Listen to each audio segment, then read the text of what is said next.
Hello, CAFS crew. Hope you guys are really well and had the most fabulous day today. I know that you are probably feeling the pinch, report time, all those sorts of things. So thank you so much for joining us tonight. I'm going to bring our Instagram friends on. So huge welcome to both of you guys coming from both Facebook and Instagram. So please let us know where you're coming from and where you're listening to me, because it's really great to see so many amazing CAFS teachers over the last couple of days. Email me, contact me, but also join us live. So let us know where you're coming from, what school or region you are teaching in. It's great to have, like I said, different people from different areas. And obviously we have lots of different teachers who have different experiences as well. So let us know where you're dialing in from tonight. And tonight is all about sharing with you a resource that is going to absolutely change your CAFS career, change what you do, completely transform your current teaching practice, and for you to really connect and learn and grow from some of the experiences that you might have so far in your CAFS classroom, and for you to really go be with your CAFS students, because at the end of the day, it is about them. It is about supporting them no matter where they are on their journey to help them succeed, whether it be just getting through the year 11 course. They might not stay with us till to year 12, but also supporting them in the lead up to the HSC. Because at the end of the day, we know that the HSC is the end game. And, we've been working really hard together inside professional learning, resources, and my courses, as well as my masterclass sessions, to get you guys and your students where you need to be. So pop in the comments and let me know what area you're coming live from, and also let us know who you have this year. So do you have year 11, do you have year 12, or do you have a bit of both? So let us know your area, so you can just type in the comments where you're coming from, but also let us know if you have year 11, year 12, or both. You can just type in both and let us know if it's just if it is both of year 11 and year 12. So a common thing that many of us have been asking me about, but also each other inside our Facebook groups, both community and family studies Facebook groups, as well as other Facebook groups, New South Wales PDHPE teachers page, lots of those things, is what resources do you have? What teaching and learning activities do you have to help me with my CAFS students? And I think, look, at the end of the day, it's one of the things that is really time consuming to think of resources that are going to help lead our practice. And I think, we can Google stuff inside CAFS. We're really lucky that CAFS is so much related to other courses, but real life. That's a great thing about our course. And I love teaching community and family studies for that reason. It has lots of connections across, our life. And I think that's why so many of our students really love the course, because it does have those strong connections to every little facet of our life. So let's have a quick chat about resources that you are currently loving inside your CAFS classroom. Pop in the comments and let me know, and I'll share with you guys some of my favorite ones, and then I'm going to share with you the most valuable resource that we can access to help our CAFS students. So the first one for me is using either Australian Institute of Health and Welfare, that website, to access data, research, information about different groups in our community, talking youth, people with disabilities, homeless people, all those kind of groups that we look at in groups in context, a whole big chunk of stuff with parenting and caring, but also for our IRP, absolute gold. So grab the pen and paper that you need to jot a few little notes down tonight. And the first one is that literally Australian Institute of Health and Welfare, phenomenal resource for us to access data with our students. Of course, Australian Institute of Health and Welfare grab data from the ABS. So the ABS site in itself is very clunky. You've probably seen it before. You've probably, tried to look for some, statistics and data for either PDH or CAFS or even junior PE. If you're in the TAS faculty, I'm not sure if you guys have accessed that, maybe for food tech with some data, but certainly around industries and that type of thing. But it's a bit of a minefield. There's so much on there that it's often really hard to navigate. So I actually use ABS, the ABS website, in a couple of ways. I go straight to Google and I actually use ABS in my Google search. Excuse me, rather than, going into the website itself. I use Google and use ABS inside Google to help me with that. So a little tip for you guys, if you are using ABS with your students, try to send them to Google first using the ABS, title in your link. Hey, Georgia. Hey, guys. Hey, Luke. In your search, you can then obviously access data that way rather than kind of going into the website itself. The other great resource, talking about parenting and caring, is Raising Children Network. So Raising Children Network, if you guys have accessed that, there are lots of great case studies that we can dive into with our CAFS students, as well as really good videos and recordings to help our students kind of bring some of that content to life. And you and I know that bringing our CAFS course to life is one of the greatest things that we can do to actually bring it to life and have that application really at the forefront. So going to the Raising Children Network, you'll see lots of different videos, case studies, scenarios that we can actually bring to life inside our CAFS classroom, especially for parenting and caring, but also for resource management, possibly families and communities as well. You'll also see some information about the types of families in there. So, it is very much jam-packed, full of really useful data. I'm going to fix my phone here. Alrighty. The next one that I want to share with you guys is, accessing data from the internet is great, but we can bring our own situation, our own communities to life. And that's what I've often shared inside the CAFS Collective with my CAFS members, is that we can use our own life as a case study, as an example, as a situation. So, as a student, they are in lots of different experiences. They are part of lots of different families. They live in so many different parts of New South Wales. We can actually bring those parts of our course to life in our classroom. So often the students kind of get stuck and kind of feel like they don't have examples that they can kind of use.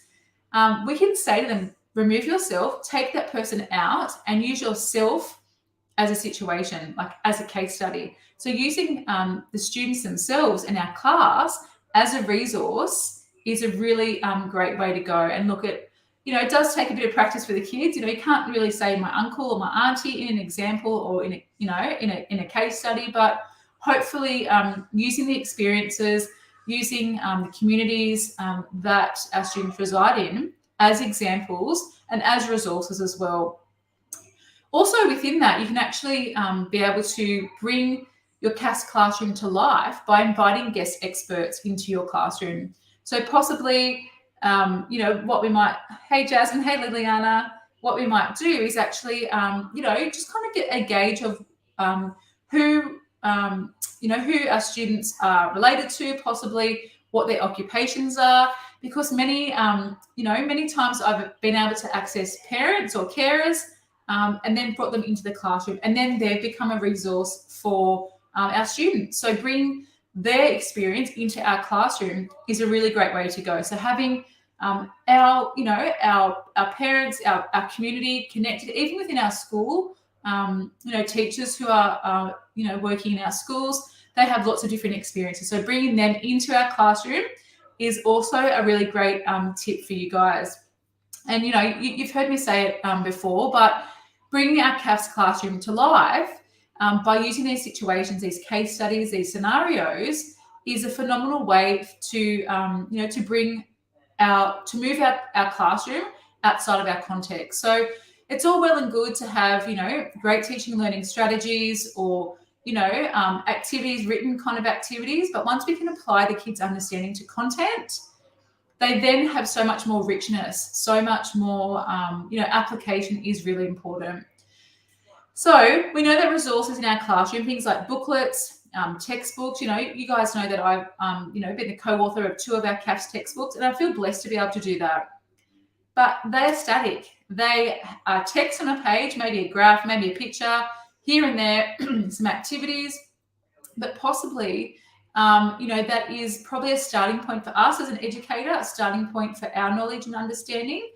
But what I'd really love to see you guys do more of is use your experiences, use the people, the human resources in our schools, in our families, in our communities, and start bringing our classrooms to life. Because at the end of the day, our course is about life. And I think that's why our kids keep coming back. That's why our statistics, our numbers last year for the HSC sat at around 9,500 students take our HSC course. I think we had maybe about 10 or so, 11 maybe thousand Year 11 students actually, study Year 11 CAFS. They're phenomenal results, phenomenal statistics. And I think, when I first started teaching, I started doing some professional learning around different things in our space in CAFS. And I had to share some statistics, based on who's who and who's what. So sharing statistics like 3,000 CAFS students, the breakdown of males and females. Look back in, 2008, 2010, that kind of, era, when Cass my eldest was born, it has changed so much over those 12 years. I feel very blessed that our course is like how it is. We have really healthy numbers.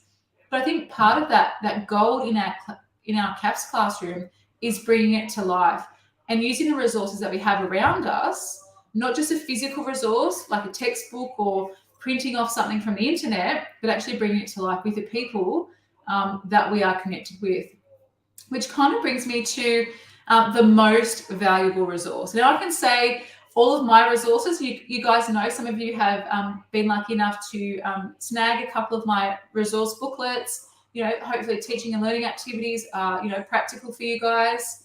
They're great. They're good, they're practical. They're useful. You can use them, again and again. The biggest resource for us as a CAFS teacher is each other, is ourselves, us as community and family studies teachers. And I think we kind of take it for granted, or we forget that we have so many people across the state doing the exact same thing. So using our networks, back in the day, we had, very little professional learning.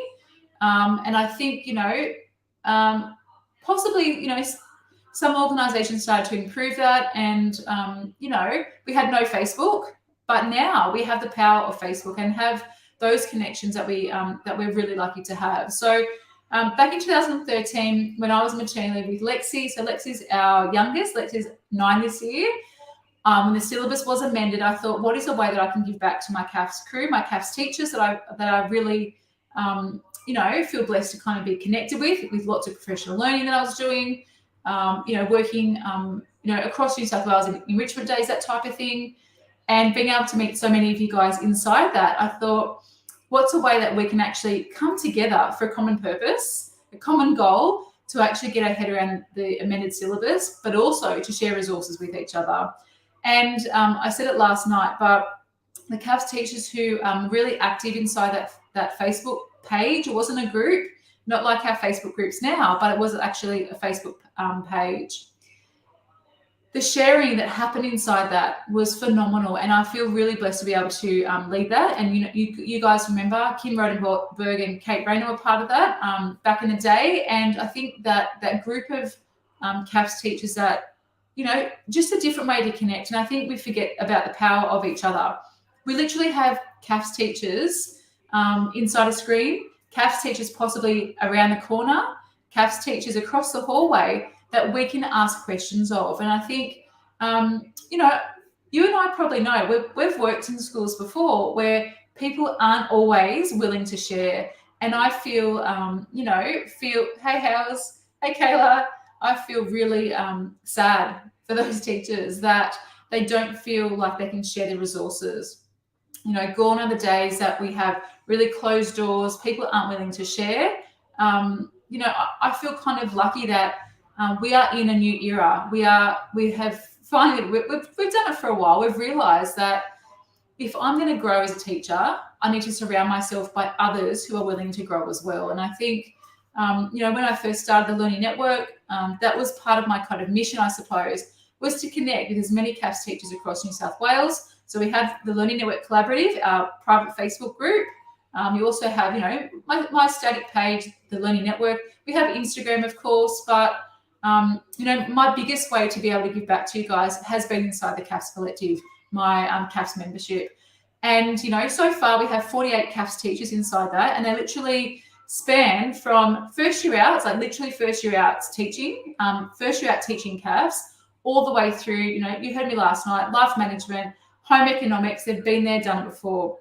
We have, some HSC markers in the group. We have people who have presented professional learning across New South Wales. We have a whole plethora of, teachers who are willing to actually share and connect together.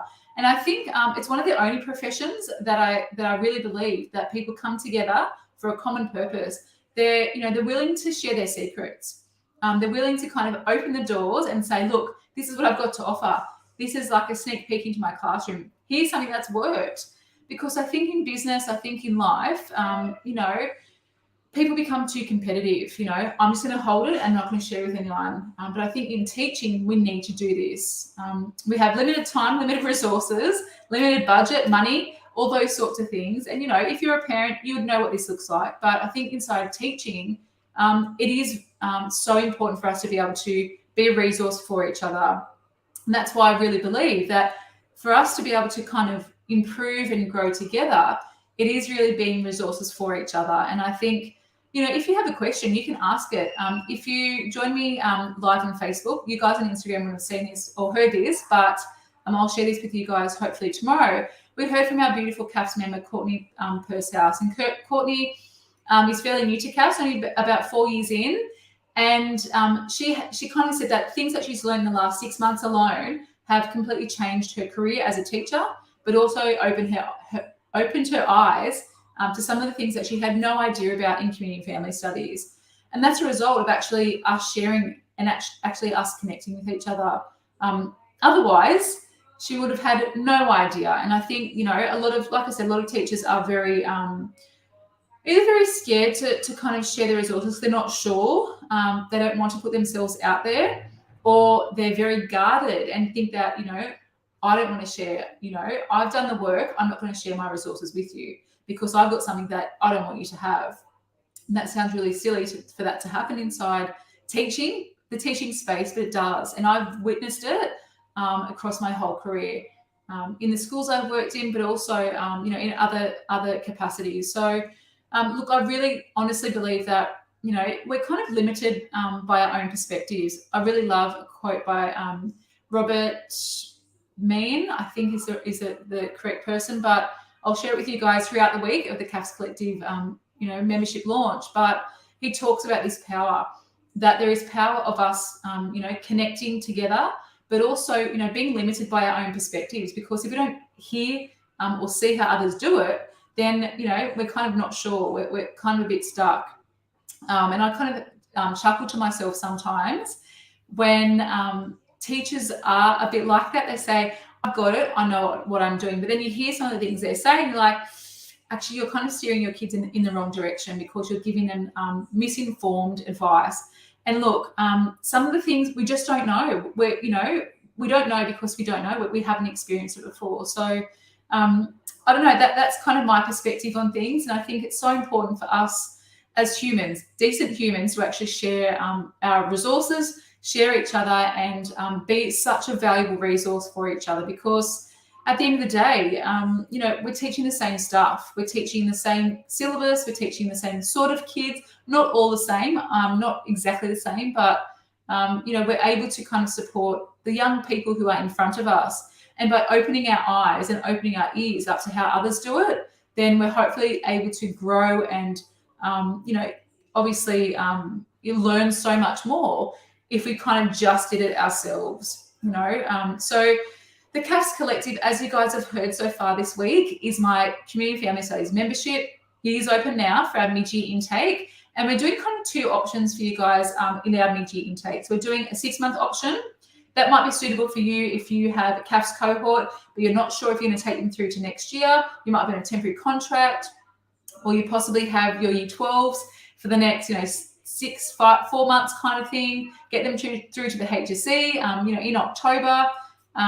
Or we also have our annual membership. So if you join for our annual membership, you'll have access to the CAFS Collective from now all the way through to next June. So you'll have me as your coach and mentor, guiding you along the whole way, steering the ship, as I said to Courtney, supporting you guys no matter where you are on your journey, but a whole heap of other crewmates ready to kind of support you inside the CAFS Collective. As I mentioned, 48 CAFS teachers so far in the membership, but it is something that I feel really proud of, because it's, bringing people together who are like-minded. And I know that you guys are under the pump at the moment with reports and that sort of thing. It's funny that what Courtney shared with us before, our CAFS member, was that, she really loves some of the bonuses I've been bringing out, and I brought out a whole bonus on writing reports. So sharing some comments and sharing some tips and things to actually be able to bring your comments together was something that I just recently brought out as a bonus for our CAFS Collective members. All of the materials are ready for you guys to binge on, Netflix style, Stan style. You can kind of jump into your heart's content and kind of pick and choose what you are hoping for or what you need right then and there, and then, jump back into things along the way. So if you'd like to know more about the CAFS Collective membership, my either 6-month package or 12-month package, please head over to thelearnnet.com/collective to learn a bit more about it. But please don't hesitate to send me a message, to send me an email at contact@thelearnnet.com, or a DM if you're on Instagram or Messenger, and we can chat together whether the CAFS Collective is suitable for you. And I know that you're busy. I get that. Term 2 is madness. Term 2 is one of those things we just have to get through, but the resources and the sharing and the questions that you're able to ask me is going to make your life so much easier, and also the other CAFS teachers inside the collective. So thanks so much for joining tonight. I'll be back on tomorrow night, but also on Thursday night, sharing with you what you can do to set your students up for success, but what you can also do to set yourself up for success. Doesn't matter where you are on your journey, without actually experiencing the burnout that many of us are feeling. So thanks for joining tonight, guys. I always love chatting with you. Let me know what support you need, and I'll see you guys soon. Take care.